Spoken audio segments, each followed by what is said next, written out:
আপনি যদি দেখেন ফ্রান্সের টিম ওরা তো ওয়ার্ল্ড কাপ চ্যাম্পিয়ন হয়ে গেছে সব বিদেশি নিয়ে।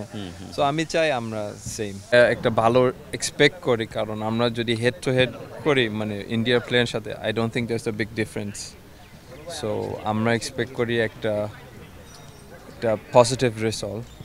অবশ্যই আমরা 3 পয়েন্ট নিতে চাই।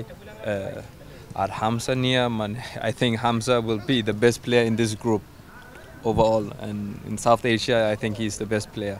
So Hamza আসলে এটা it will be a big boost for the team. Adjust করতে হবে।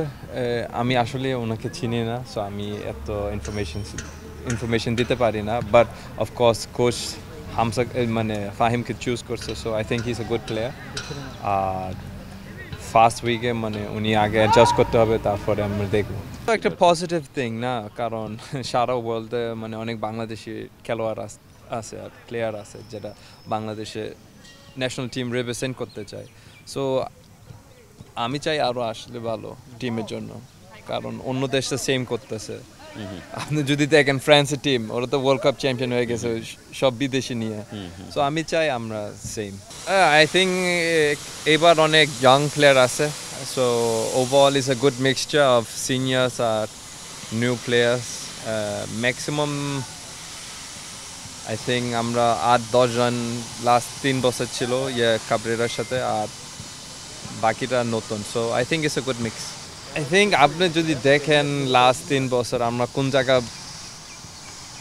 জায়গা আমরা বেশি গোল খাচ্ছি সেট পিস নিয়ে।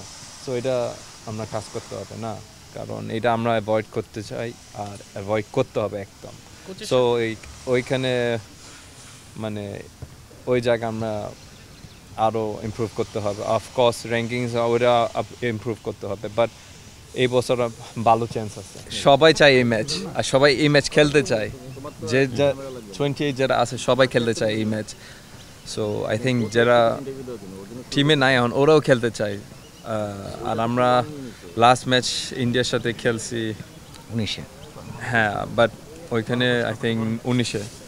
সো আমি সেম খেলা চাই, কিন্তু এইবার 3 পয়েন্ট নিতে চাই।